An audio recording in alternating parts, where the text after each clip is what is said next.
அன்பான மாணவ செல்வங்கள் அனைவருக்கும் வணக்கம். இன்னைக்கு இந்த வீடியோல செல் வாழ்வின் அலகு, செல் த யூனிட் ஆஃப் லைஃப், இந்த லெசனோட இன்ட்ரோடக்ஷன் பார்ட் பார்க்கலாம். செல் என்பது உயிரினங்களின் அமைப்பு மற்றும் செயல்பாட்டு அலகாக விளங்குகிறது. செல் என்பது உயிரினங்களின் கட்டமைப்பு மற்றும் செயல்பாட்டு அலகாக விளங்குகிறது. அனைத்து உயிரினங்களும் செல்களால் ஆனவை. இப்போ ஒரு செல் இருந்துச்சுன்னா அப்படின்னா ஒரு செல் உயிரி, ஒன்றுக்கு மேற்பட்ட செல்கள் இருந்துச்சு அப்படின்னா பல செல் உயிரி. சரியா? ஒரு செல் உயிரினங்களில் அந்த செல் நுண்ணுறுப்புகள், ஒரு செல்லுக்குள்ளாடி காணப்படுகிற செல் நுண்ணுறுப்புகள் ஒவ்வொரு வேலையும் செய்யும். ஒரு செல் உயிரினங்களில் செரிமானமாகலாம், இனப்பெருக்கமாகலாம், சுவாச நிகழ்வு எதுனாலுமே அந்த ஒரு செல்லானது தான் மேற்கொள்ளும். ஓகே, பல செல் உயிரினங்களில் அந்த செல்கள் ஒன்றிணைந்து திசுக்களாக மாறும், திசுக்கள் ஒன்றிணைந்து உறுப்பாக மாறும், உறுப்புகள் ஒன்றிணைந்து உறுப்பு மண்டலமாக மாறி ஒவ்வொரு வேலைகளை பகிர்ந்து செய்யும். ஓகே, ஒரு செல் உயிரினத்திற்கு எடுத்துக்காட்டு கிளாமிடோமோனஸ், அமீபா, இதெல்லாமே ஒரு செல்லுடைய யூகாரியாட்டிக் உயிரிகள் என்று அழைக்கப்படுகின்றன. பல செல் உடைய உயிரினங்கள் பல செல்களால் ஆக்கப்பட்டவை. எடுத்துக்காட்டு மனிதன் உட்பட அனைத்து உயிரினங்களுமே பல செல்லால் ஆனவை. இப்போ போரிஃபெராவில இருந்து எல்லாமே பல செல்லுடைய உயிரினங்கள். ஓகே, சைட்டாலஜி செல் மற்றும் செல் அமைப்பை பற்றி படிக்கும் அறிவியலின் பிரிவு சைட்டாலஜி, செல் உயிரியல் என்று அழைக்கப்படுகிறது. ஓகே, ராபர்ட் ஹூக் என்பவர் செல்லை கண்டுபிடித்தவர். செல்லை கண்டுபிடித்தவர் யார் அப்படிங்கிற ஒரு क्वेश्चन வரும்போது ராபர்ட் ஹூக் என்பவர் அந்த கார்க் மரப்பட்டையிலிருந்து செல்லை கண்டுபிடித்தார். கார்க் மரப்பட்டையிலிருந்து செல்லை கண்டுபிடித்தார். அப்போ இவர் இறந்த செல்லை கண்டுபிடித்தவர் அப்படின்னு சொல்லுவோம். ஓகே, இவர் எழுதிய புத்தகத்தின் பெயர் மைக்ரோகிராஃபியா. மைக்ரோகிராஃபியா என்ற புத்தகம் யாரால் எழுதப்பட்டது? Robert Hooke. இப்போ அதே क्वेश्चனை உயிருள்ள செல்லை முதலில் கண்டுபிடித்தவர் யார் அப்படிங்கிற ஒரு क्वेश्चन வரும்போது ஆண்டன் வான் லியூவன்ஹாக். ஓகே, உயிருள்ள செல் அப்படின்னு வரும்போது பாக்டீரியா செல். பாக்டீரியா செல்லை கண்டுபிடித்தவர் ஆண்டன் வான் லியூவன்ஹாக். ஓகே, ராபர்ட் பிரவுன் என்பவர் நியூக்ளியஸை கண்டுபிடித்தார். நியூக்ளியஸ் என்பது செல்லுக்குள்ளாடி இருக்கிற, செல்லின் மையத்தில் அமைந்திருக்கும் சவ்வு பிணைக்கப்பட்ட அமைப்பு நியூக்ளியஸ். அந்த செல்லுக்குள்ளாடி இருக்கிற நியூக்ளியஸ் என்ற அமைப்பை கண்டுபிடித்தவர் ராபர்ட் பிரவுன். ஓகே, அடுத்தது செல் கோட்பாடு.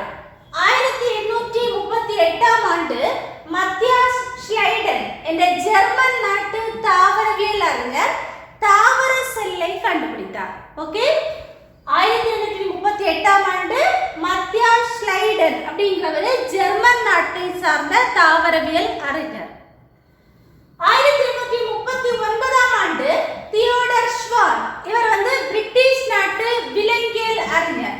இவர் விலங்கு செல்லை பற்றி ஆராய்ச்சி செய்யறாரு. ஓகே, இவர் ஷீல்டன் தாவர செல்லை பற்றி ஆராய்ச்சி செய்யறாங்க, ஸ்வான் விலங்கு செல்களை பற்றி ஆராய்ச்சி செய்யறாங்க. ரெண்டு பேரும் ரெண்டு நாட்டை சார்ந்தவர்கள். ஓகே, இந்த ஸ்வானோட கருதுகோளின் படி இப்ப விலங்கு செல்லை அவர் ஆராய்ச்சி செய்யும் போது தாவரங்களின் தாவரங்களில் வெளிப்புற பகுதி செல் சுவர் காணப்படுகிறது. அந்த செல் சுவரானது தாவரங்களின் தனிப்பட்ட பண்பு அப்படிங்கிற ஒரு கான்செப்டை இவர் சொல்றாரு. சரியா? அதே மாதிரி அந்த ரிசர்ச்சோட முடிவில் என்ன சொல்வார் அப்படின்னா, தாவரங்களும் விலங்குகளும் பல்வேறு விதமான செல்களால் ஆக்கப்பட்டிருக்கும் அப்படிங்கிற கருதுகோளை சொன்னவர் தியோடர் ஸ்வான். ஓகே, இந்த ரெண்டு பேருமே இணைந்து, ஷீல்டனும் ஸ்வானும் இணைந்து, ஸ்லைடன் மற்றும் ஸ்வான் ரெண்டு பேருமே செல் கொள்கையை வெளியிட்டனர். செல் கொள்கை என்பது என்ன? செல் தியரி அப்படின்னு சொல்லுவோம். அனைத்து உயிரினங்களும் செல்களால் ஆனவை. செல் ஆனது உயிரினங்களின் அமைப்பு மற்றும் கட்டமைப்பு அழகாக விளங்குகிறது. இதுதான் செல் கொள்கை. இப்ப ஸ்லைடன் மற்றும் ஸ்வான் செல் கொள்கையை வெளியிடும் போது புதிய செல்கள் எப்படி வந்துருச்சு, புதிய செல்கள் எங்கிருந்து வந்தது அப்படிங்கறத விவரிக்கல, எக்ஸ்பிளைன் பண்ணல. ஓகே, சோ அப்ப அந்த செல் கொள்கைக்கு ஒரு இறுதி வடிவத்தை தந்தவர் யார் அப்படிங்கிற क्वेश्चन வரும்போது ருடால்ஃப் விர்ச்சோ. ஓகே, செல் கொள்கைக்கு இறுதி வடிவம் தந்தவர் ருடால்ஃப் விர்ச்சோ.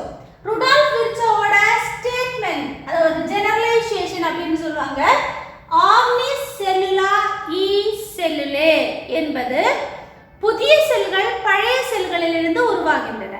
ஏற்கனவே இருந்த செல்கள் அல்லது முன்பிருந்த செல்களில் இருந்துதான் புதிய செல்கள் தோன்றி இருக்கின்றன அப்படிங்கிற ஒரு கான்செப்டை சொன்னவர் ருடால்ஃப் விர்ச்சோ. அந்த கருத்து தான் வந்து ஒரு செல் கொள்கைக்கு இறுதி வடிவத்தை தந்தது. ஓகே, செல் கொள்கை அனைத்து உயிரினங்களும் செல்களால் ஆனவை, எல்லா உயிரினங்களுமே செல்களால் ஆனவை. அது வந்து ஒரு செல்லாக இருக்கலாம் அல்லது பல செல்லாக இருக்கலாம். பழைய செல்லில் இருந்துதான் புதிய செல்கள் தோன்றுகின்றன. முன்பிருந்த செல்களில் இருந்துதான் புதிய செல்கள் தோன்றுகின்றன அப்படிங்கறத சொல்றது செல் கொள்கை. ஓகே, செல் ஒரு கண்ணோட்டம். தாவர செல் செல் சுவரால் ஆனது. தாவர செல்லின் வெளிப்புறம் வெளிப்பமைப்பு வந்து செல் சுவர் காணப்படும். விலங்கு செல்லில் செல் சுவர் காணப்படுவது இல்லை. தாவர செல்லையும் விலங்கு செல்லையும் பிரித்து காட்டுவது வந்து செல் சுவர். விலங்கு செல்லின் வெளிப்புற படலம் எது? பிளாஸ்மா படலம். சரியா? விலங்கு செல்ல நம்ம அமைப்பு வரையறோம் அப்படின்னா வெளிப்புறத்துல பிளாஸ்மா சவ்வு வரைவோம். தாவர செல்லில் வந்து செல் சுவர் வரைவோம். ஓகே, செல்லின் மையத்தில் சவ்வு சூழப்பட்ட அமைப்பு காணப்படும். இதற்கு நியூக்ளியஸ் என்று பெயர். ஒரு விலங்கு செல்லில் வந்து மையத்துல காணப்படும். அதே இது தாவர செல்லில் எடுக்கும்போது அது வந்து நியூக்ளியஸ் ஆனது ஓரத்துல இருக்கும். ஏன் நியூக்ளியஸ் ஆனது தாவர செல்லில் ஓரத்துல இருக்கிறது அப்படின்னா தாவர செல்லில் வேக்யூல் காணப்படும். ஓகே, உட்கருக்களில் நடுவில் இருக்கிற அமைப்பின் பெயர் நியூக்ளியஸ். உட்கருக்களில் நியூக்ளியஸ்ல வந்து குரோமோசோம்கள் காணப்படும்.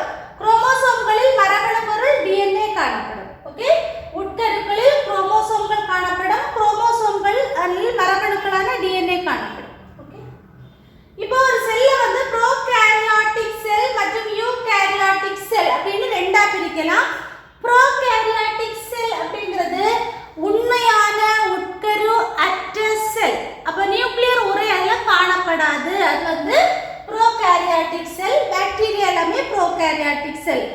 யூகாரியோட்டிக், யூ என்பது உண்மையான, காரியோட்டிக் அப்படிங்கிறது நியூக்ளியஸ். உண்மையான உட்கரு உடைய அனைத்து உயிரினங்களும் யூகாரியோட்டிக் என்று அழைக்கப்படும். ஓகே, இந்த இரு செல்களுமே ப்ரோகாரியோட்டிக்கா இருக்கலாம், யூகாரியோட்டிக்கா இருக்கலாம். இந்த இரு செல்களிலுமே அரை திரவ அமைப்புடைய சைட்டோபிளாசம் காணப்படும். சைட்டோபிளாசத்தின் வடிவம் அரை திரவ வடிவம். ஓகே, இந்த வீடியோல வந்து செல்லோட இன்ட்ரோடக்ஷன் பார்த்திருக்கோம். இந்த வீடியோ உங்களுக்கு யூஸ்ஃபுல்லா இருந்திருக்கும். அடுத்த வீடியோல சந்திக்கலாம். நன்றி.